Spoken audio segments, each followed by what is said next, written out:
ทำให้ลำหน้าแล้วเนาะคนจังสิลา เนาะ เนาะ ไปโทรหาพ่อแพทย์กันเจ้าสัมภาษณ์นะ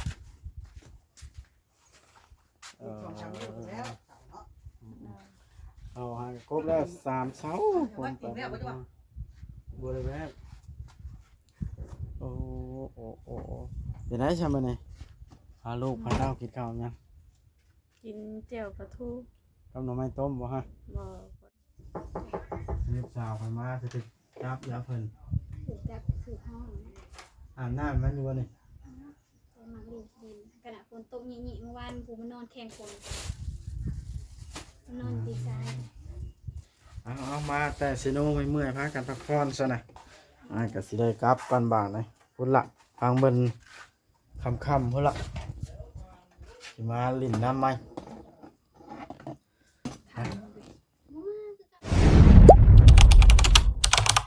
อย่าลืมกดติดตามเพื่อเป็นกำลังใจให้ผมด้วยนะครับทุกคนขอบคุณมากๆครับพี่น้องไปเปิดภาพขึ้นก็ได้เนาะเข้ามาอันนั้นพี่น้องมาเนี่ยมาแจ้งสาวเทืองเรื่องเสากับบ่าวลิเฮาก็หากันไปเลือกบ่าวลิเพิ่นก็สัมภาษณ์อยู่เนาะเฮาก็สิได้ไปสัมภาษณ์เทืองนำก่อนพี่น้องเอ้ยสาวเทืองก็ต้องแต่เพิ่นก็ไปอันนั้นพี่น้องเอ้ยไปซิโนหัวสัตว์บ่อยู่เฮือนในตุปันเพิ่นก็บ่อยู่เฮือนบาดทีนะเงียบใส่ม้อยอยู่แต่สาวเทืองนี่แหละพี่น้องเอ้ยเอาบาดในเพื่อบ่เป็นการเสียเวลาพี่น้องเอ้ยไปโอ้ลมกับสาวเทืองเพิ่นเลยเนาะเบาดิเพิ่นคุยอยู่เนาะไป ไปดีมาบ่เปิดมาแจ้งแล้วเรื่องเสาในบ่วัดชาวบ้านแดงน้องไปตรงเหี่ยวแฮะเหี่ยวกัน จะค่อยไปเบิ่งเสามาแล้วกินนี่นะ เลย คาดว่ายังประมาณเสาหนึ่งที่เอาบ่ได้เลยแจ้งเขาอันนั้น เล ให้ ย เขาอันหาให้อีกเพราะว่าเขาเป็นผู้ซื้อเนาะครับก็ต้องเลือกในแล้วเนาะ แม่น มันว่าเอามาไปได้เอาโลดมันก็บ่แม่นติเป็นจังไดมันได้ไปทางใดกันเบิดคือเงียบเบิดแท้เข้ามา ไปลินเบิดแล้ว ลูกเต้ากับไปลินเบิด แม่นผู้ใหญ่รับไปไทยหน้ารับจ้าง คนบริเวณรอบข้างเลยเฮือนน้องแต่ป้าแก้วป้าปันบ่เห็นจักคน แม่เฒ่าอันนี้สงสัยเข้าไปลินในบ้านโดย อืม สงสัยเข้าไปลินในบ้าน เขามาเชิญม้อยอยู่ทำบ้านห้างแท้เลย น้องแต่จะไปซ้ายโอ้โห เป็นได้ใช่มันนี่คือบ่ไปโลกาดำนะใช่ ไม่นี่นะปวดแอวแห้ง ช่วงนี้พุ่นละบาทในเบาบางเรียกดำให้ดำหน้าพุ่นแล้วเนาะคนจังสิลาเนาะ ไปโทรหาพ่อแพทย์กันเจ้าสัมภาษณ์นะ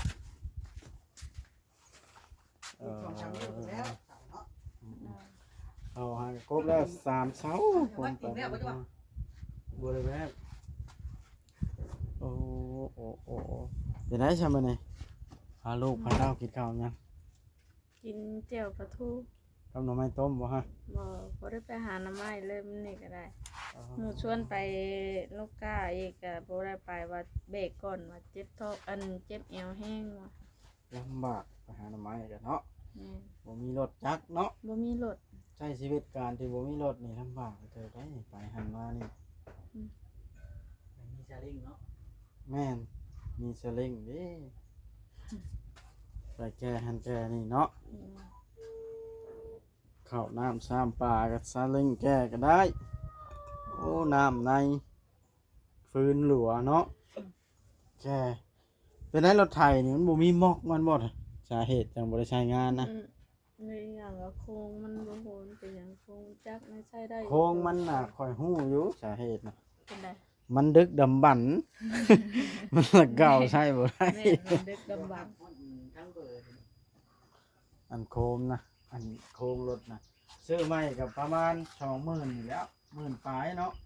ซื้อเท่าแต่โคมมันนะมาใส่แล้วมันติดได้เนาะรถเนี่ย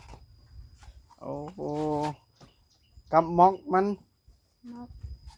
ม็อกมันซื้อเอาแล้วก็โค้งทำนั่นแหละเนาะจักมันมีเลยเด้ ได้ เป็นใช้ได้รถคันนี่ ก้พื้นแก้นั่นแก้นี่ได้สบาย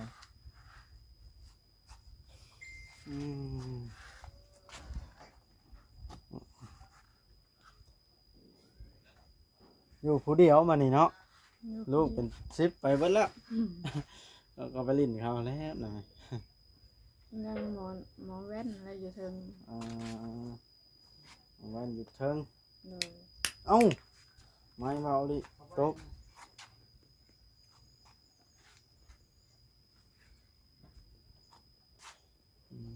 ทศกัณฐ์อยู่เนาะ แม่นรัชกันอยู่ สุดยอดตะลีหมู่บ้านอ้าวรถไฟจะมานะ รถบ้าร ถตู้ลาว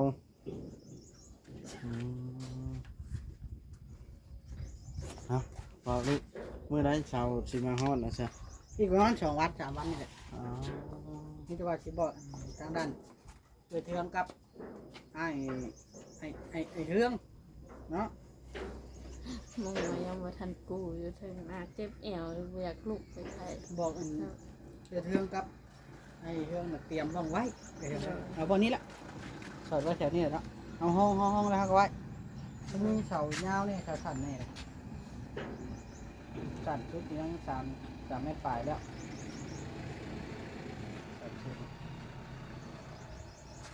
สั่นชุดน่ะ3 เมตรปลายเป็นนั้นก็ได้ลูกน้อยเด็กน้อยไปใช้เบิด เข้าไปในบ้าน ได้ไปในบ้านเบิด แม่น หมดเลย เขาฮู้ว่าแม่เขาเป็นแม่เนี่ยเข้าไปในบ้าน ไปรีบ่ แม่น ช่างว่าแท้ว่าเป็นนั้นให้ไปรีครับกินข้าวกับยังเจ้าเลยจะเป็น เจียวปลาทู โอ้ข้าวมาแล้วเดี๋ยวมาดูไปแช่บได้เดี๋ยวมาดูมันนี่มั้ยครับแช่บบอกกันเนาะมือทางนี้เลย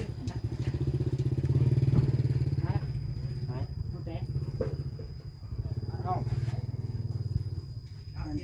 ง เพิ่นมาได้เสียก็มาไปเที่ยว อันนี้ถ้ากินยาไม่แซ่บ น่าได้เสียแต่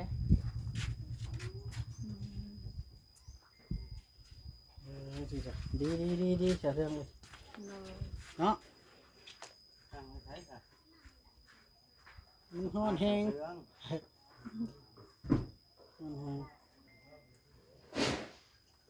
ก็เห็นภายในเนาะทั้งเล็กน้อยเล็กๆเลย เล็กน้อยก็ไปเล็กน้อยขายในบ้าน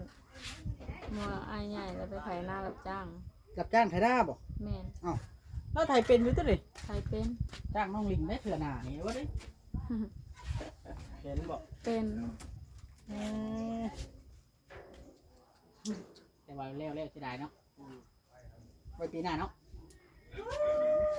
ไทยหน้าหุบจ้างไทยหน้าหุบเนาะ เลย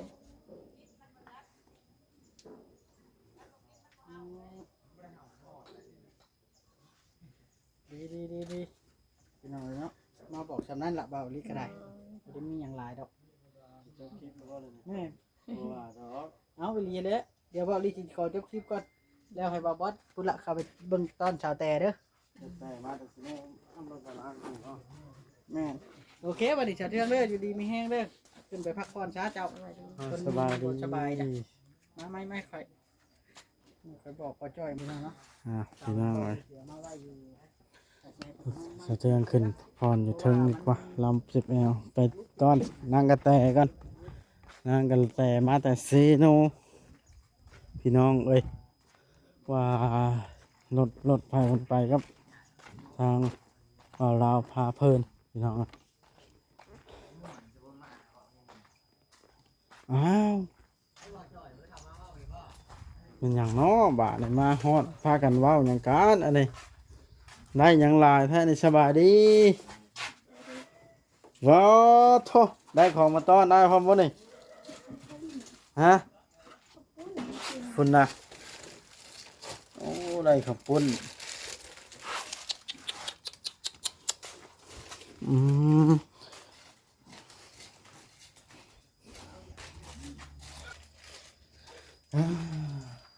ไปเดี๋ยวโนแต่เช้าเขา ผากท้องบ่ น้องบอกว่าน้อง อืมทางพากันไปลิ้นไปซื้อซะไป ไก่ถอน เช็ดได้บ่เนี่ยเช็ดโตเนี่ย แล้วกินแล้วก็บอกว่าหนู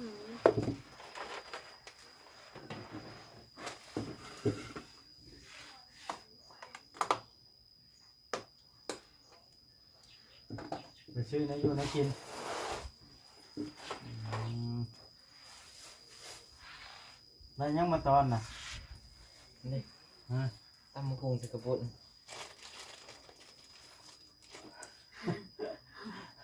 นั่นบ่ในตอนน่ะว้าย หน่อย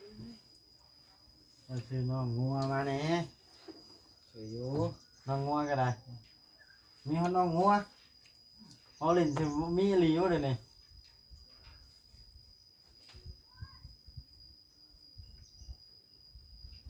ยังพากันเป็นหยังละๆละเล็ดเลยนะ น้องเมื่อเขาใส่ลานกระซิ่ง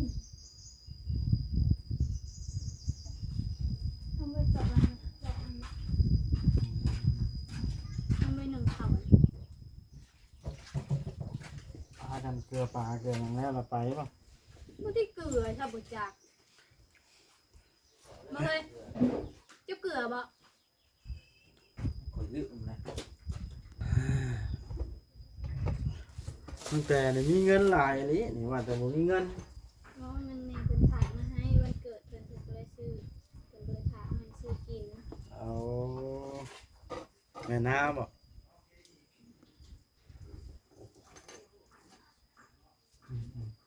เบ้อ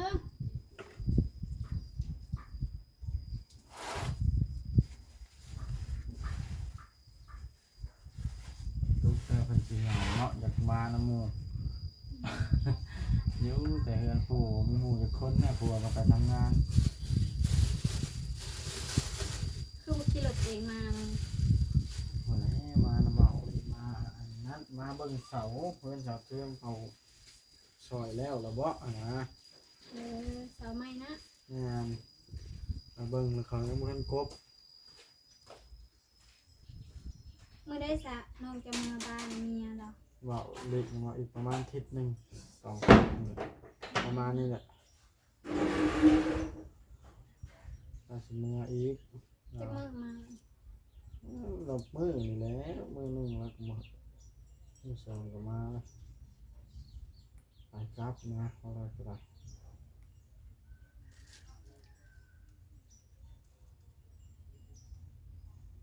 ตั้งแต่บ่ได้แพ้ท้องก็ได้บ่คุมือตั้งแต่กินหยังก็ได้ ได้หนูก็แม่นว่า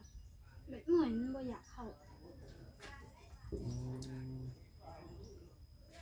ไอ้ก็ไปอยู่ตลาดเซโนเมื่อเช้านี่เขาบ่เห็นเขาเจ้า แล้วแต่อยาก ไอ้ไปเวียกน้อยนึง ให้หนูจะสิไป แต่ได้คือว่าเห็นข่าวดีแล้วสิเฮ็ดหยังบาดน่ะ โอ้ยก็อันเก่าหันแหละ ก็ไปทางใดอีกแล้ว มันก็นั่งก่อบล็อกขึ้นเฮ็ดเรือนครัวหลังภายเนาะ สิดังบ่นั้น จากยังบ่ฮู้เลยจะมาเช็ดลำไร เห็นบ่แอนนำแจ้งข่าวดีน้องแต่หวานนะ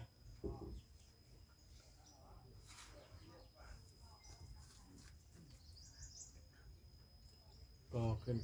แบบยามลมมันจะง่ายเนาะใกล้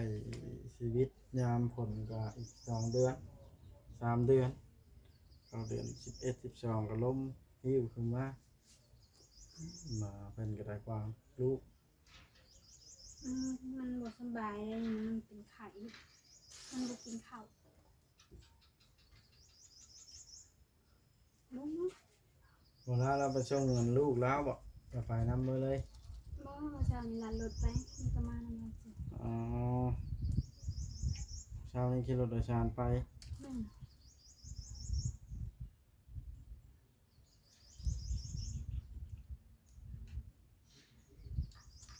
ลำบากตั้งแต่กระไรเนาะบ่มีรถตัวเองเนาะ แต่ใส่กันเนี่ย อยากออกซื้อมากินนั่นเทื่อกันยังจุดให้กันย้อนก็มีเลย ย้อนหมู ไหน ไปก้านย่างเนาะโอ้ย่างไปไปสิฮอด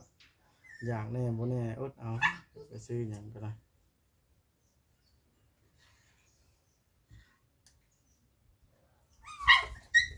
บ่เฮ็ดน้องเบิ่ง พี่น้องนี่แหละมาเยี่ยมน้องแต่วานนี่ก็บ่ได้มาเบิดมื้อมีแต่ไปอันนั้นหาชาวใบวานนี่แล้วก็มื้อเฮือนลูกกับไข่พี่น้องเอ้ย ไอเดียว บ่อายไงถ่ายคลิปนี่จบก็สิเมื่อพาลูกไปเข้าน้ำเกลือไปสักยาก่อนบ่ได้ชวนมาเบิ่งเสามาเลือกเสาบ่ได้มาน้ำเพิ่นมานี่ทีแรกว่าสิบ่ได้มาแล้ว เสาเหลี่ยมนี่บ่ เสาไม้อย่างนี้เสาดินมันได้เลยเด้จะเรียกเสาเหลี่ยมตัวที่ว่าเขาสร้างไว้นะตัวใดมันผ่านตัวใดบ่ผ่านเขาก็บอกเอาเป็นผู้ซื้อได้นอกแต่หรือเอาเบิดบอกตัวใดก็ได้ บ่เอาแน่แบบนั้นบ่งามก็บ่เอาไก่ท้อง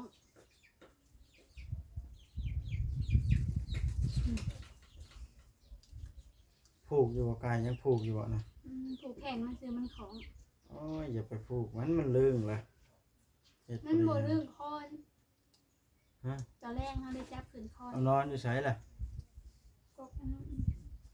ก็มากระทิ้น เอาขึ้นนอนก็มันกระเสกนะอันนั้นบ่คอนมันนะ ยังบ่มีเด้ ไปเที่ยวที่ตลอด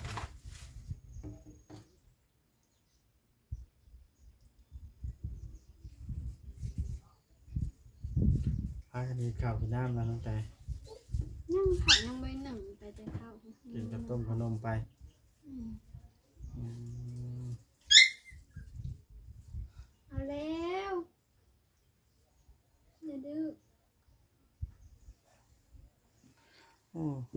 ทางบ่จิตบ่เสนเงียบเลยเนอกจากไปทางไหนเนาะ จ้ะ บ่เห็นมาเลยเข้ามาทางนี้ก็บ่เห็นบ่เสนเป็นลูกก้าสิซื้อวางนำเบอร์โทรเล่นเพิ่น